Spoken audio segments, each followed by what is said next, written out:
Hollywood Hindi dub presenting the pursuit of happiness यानी खुशियों की तलाश। यह मूवी साल 2006 में आई अमेरिकन बायोग्राफिकल ड्रामा फिल्म है। इस फिल्म का बजट था $55 मिलियन और इसने कमाई की $307 मिलियन की। इस मूवी के लिए विल स्मिथ को बेस्ट एक्टर ऑस्कर अवार्ड से नवाजा गया है। इस मूवी में मुख्य किरदार निभाया गया है विल स्मिथ और उनके बेटे जेडन स्मिथ द्वारा। कहानी की शुरुआत में हमें न्यूयॉर्क सिटी को दिखाया जाता है, जहां लोग रोजमर्रा की तरह अपने अपने काम पे जा रहे होते हैं। इन सभी के चेहरे में सेटिस्फैक्शन था अपने काम के प्रति, सिवाय एक इंसान के, और वो था अपना क्रिस गार्डनर।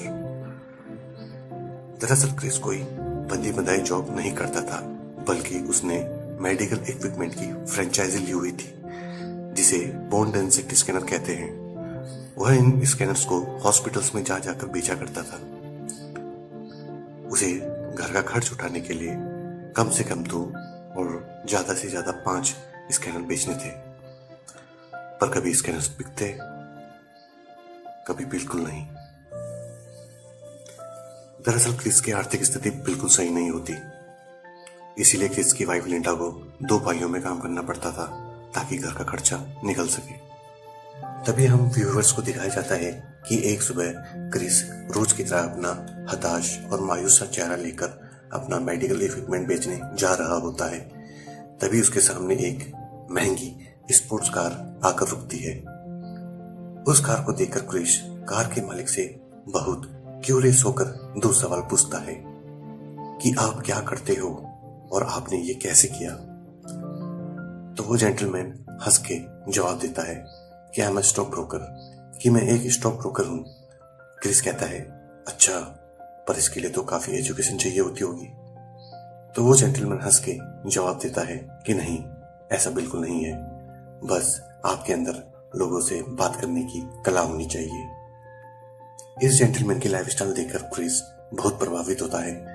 तभी वह एक बात नोटिस करता है कि जो भी उस बिल्डिंग से बाहर निकल रहा होता है, वह सब खुश नजर आ रहे थे।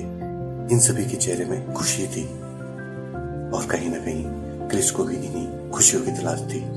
वह मन ही मन सोचता है कि मैं ऐसा क्यों नहीं देख सकता।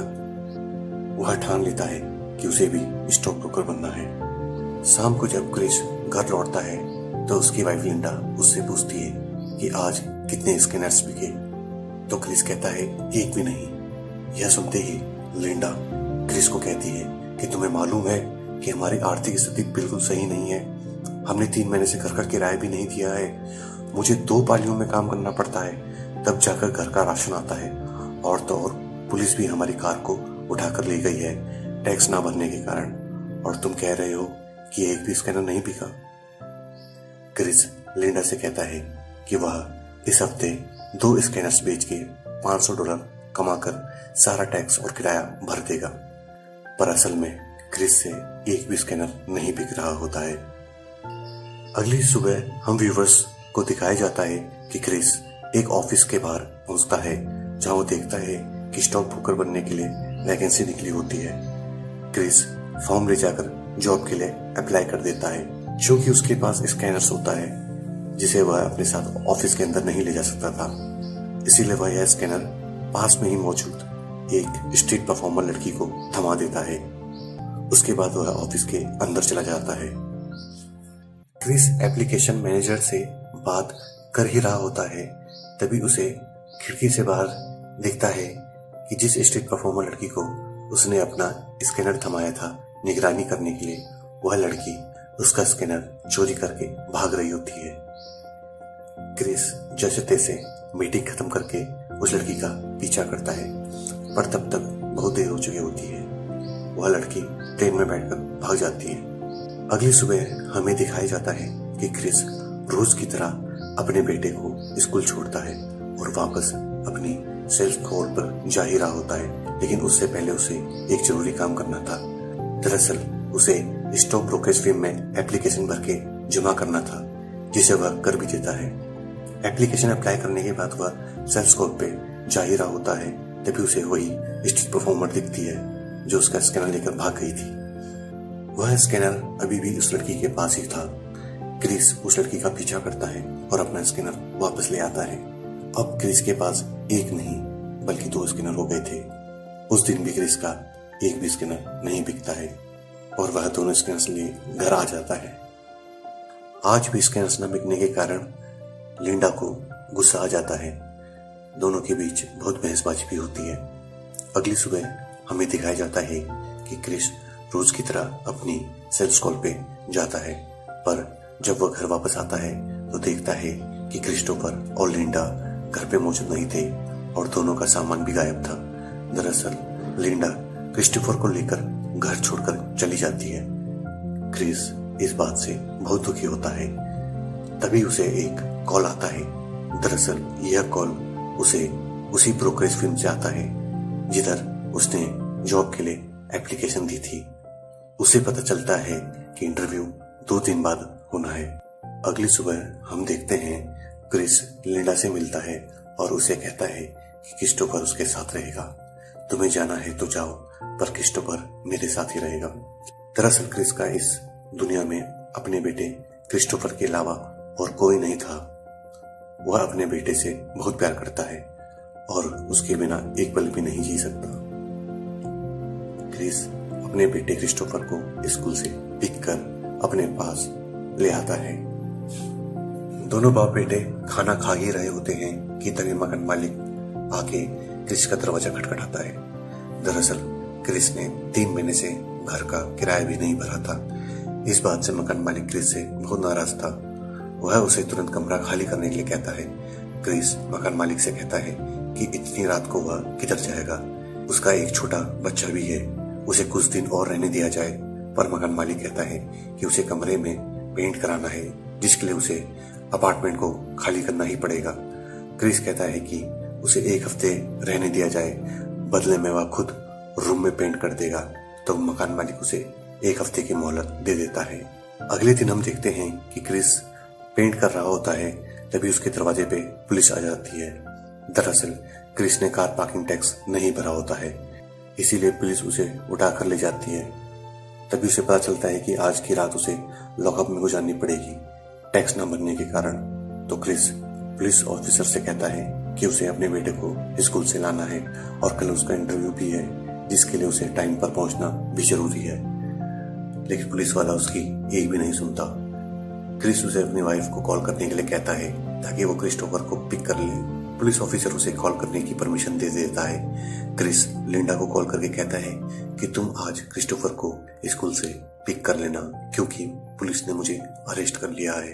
अगली सुबह हम देखते हैं क्रिस लॉकअप से छूटते ही अपने इंटरव्यू के लिए भागता है और टाइम पर पहुंच जाता है।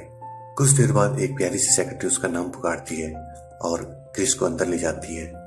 क्रिस बहुत नर्वस होता है और जैसे तैसे वो खुद को संभालता है। क्रिस गर्मजोशी से सभी से हाथ मिलाता है, लेकिन जब इंटरव्यू लेने वाला क्रिस की वेशभूषा देखता है तो वह शॉक्ड हो जाता है। दरअसल क्रिस उन्हीं गंदे कपड़ों में इंटरव्यू देने पहुंच जाता है जिन्हें पहनकर वह पेंट कर रहा था।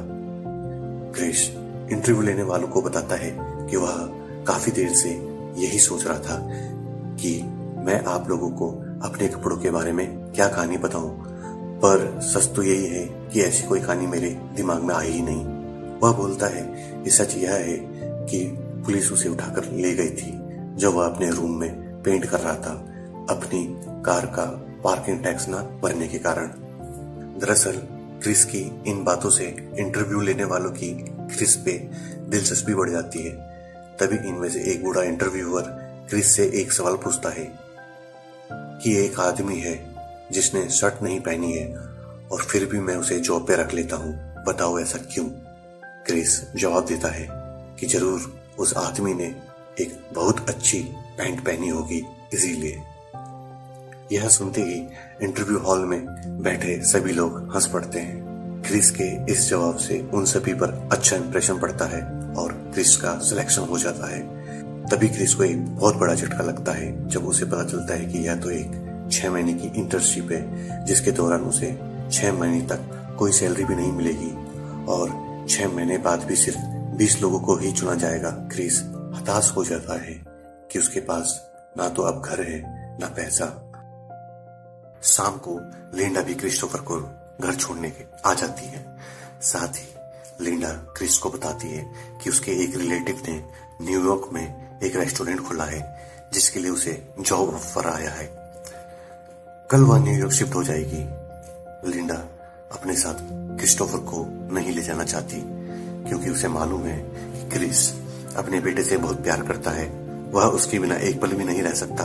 और लिंडा को यह भी मालूम है कि क्रिस अपने बेटे क्रिस्टोफर का अच्छे से ख्याल रखेगा।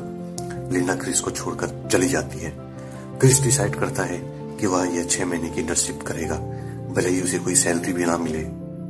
किराया ना भरने के कारण क्रिस को अपार्टमेंट खाली करना पड़ता है। अगली सुबह हम देखते हैं कि क्रिस अपना स्कैनर बेचने निकल पड़ता है और जिसे वह बेच भी डालता है, जिससे उसे काफी टाइम बाद $250 मिलते हैं। उसके बाद वह अपनी इंटर्नशिप के लिए चला जाता है।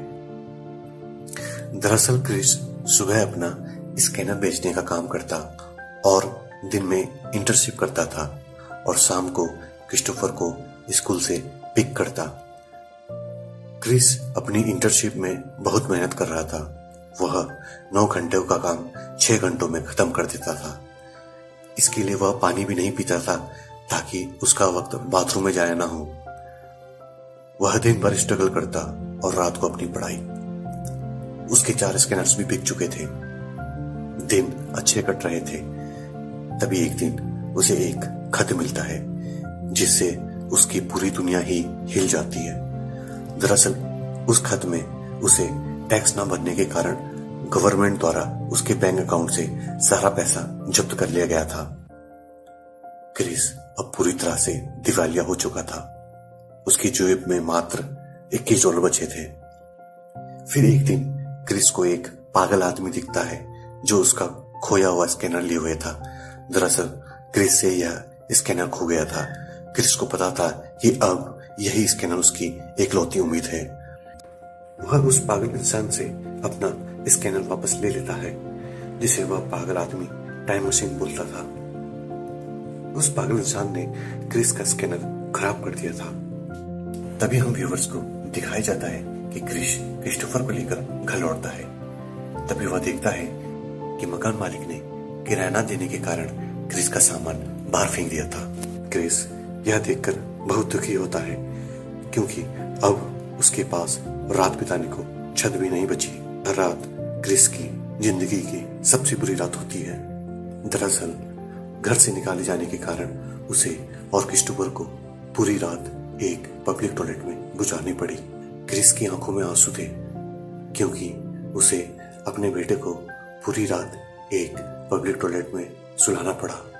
अगली सुबह हम देखते हैं कि क्रिस अपनी इंटर्नशिप खत्म करने के बाद होमलेस लोगों के शेल्टर होम में पहुंचता है, जहां एक लेडी उसे बताती है कि यहाँ सिर्फ औरतों और बच्चों को ही रहने दिया जाता है, मर्दों को नहीं। वह लेडी क्रिस की परिस्थिति समझ के उससे बताती है कि यहीं से थोड़ी दूरी पर ही एक और शेल्टर होम है जो ठीक 5 बजे तक बंद हो जाता है। आप वहां जाके पता कर सकते हैं। क्रिस क्रिस्टोफर को लेकर भाग के उधर पहुंचता है जहां वो देखता है होमलेस लोगों की काफी बड़ी लाइन लगी होती है। क्रिस भी लाइन में लग जाता है और उन्हें रात गुजारने को छत मिल ही जाती है। उस रात क्रिस सोता नहीं है बल्कि अपने इंटर्नशिप के टेस्ट की पढ़ाई कर रहा होता है जो अगली सुबह होनी थी। अगली सुबह क्रिस अपना टेस्ट कंप्लीट करके फिर से क्रिस्टोफर को लेकर शेल्टर होम की तरफ भागता है। दरअसल यहाँ पे इतने होमलेस लोग होते हैं कि अगर क्रिस टाइम से लाइन पे नहीं लगेगा तो उसे और क्रिस्टोफर को पूरी रात खुले आसमान के नीचे गुजारनी पड़ेगी। तभी एक आदमी आकर बताता है कि सभी कमरे फुल हो चुके हैं, अब कोई कमरा नहीं बचा है। यह सुनते ही क्रिस और क्रिस्टोफर मायूस हो जाते हैं। क्योंकि क्रिस दिवालिया हो चुका था, उसके पास एक भी पैसा नहीं होता, तो वह अपना खून बेचता है जिससे उसे $40 मिलते हैं, जिससे वह सबसे पहले अपने स्कैनर की लाइट रिपेयर करने के लिए एक डिवाइस खरीदता है। जैसे तैसे करके क्रिस को शेल्टर होम में रात गुजारने को छत मिल ही जाती है। क्रिस्टोफर को सुला के क्रिस अपने स्कैनर को रिपेयर करने में लग जाता है, क्योंकि उसे पता था यही स्कैनर उसकी आखिरी उम्मीद है, जिसे बेचकर उसे थोड़े बहुत पैसे मिलेंगे।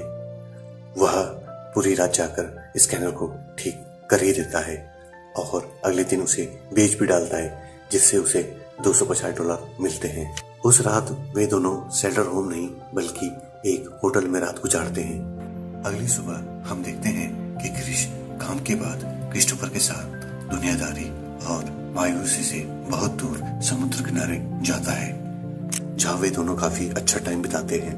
अगली सुबह हम व्यूवर्स को ये दिखाया जाता है कि आज क्रिस की इंटर्नशिप का ये आखिरी दिन होता है।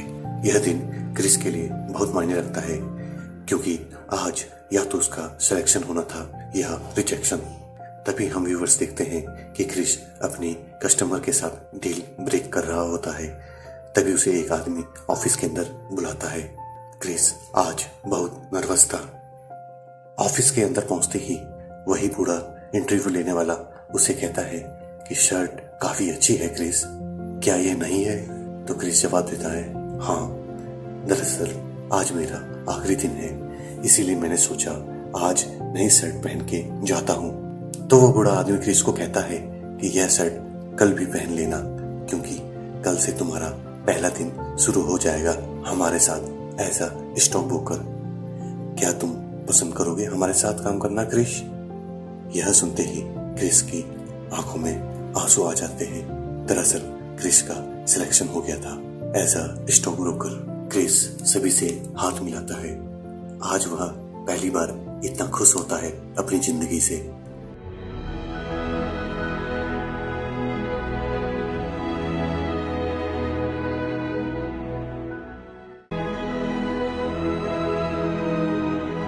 वह भागकर क्रिस्टोफर के पास पहुंचता है और उसे गले से लगा लेता है। तभी हम व्यूवर्स को लास्ट सीन में असली क्रिस गार्डनर का कैमियो दिखाया जाता है, जिनकी जिंदगी के ऊपर यह मूवी बनी थी। दोस्तों, हमें इस मूवी से यह शिक्षा मिलती है कि परिस्थितियां चाहे जितनी भी विकट क्यों ना हो, उम्मीद का दामन हमें कभी नहीं छोड़ना चाहिए। This part of my life, this little part is called happiness.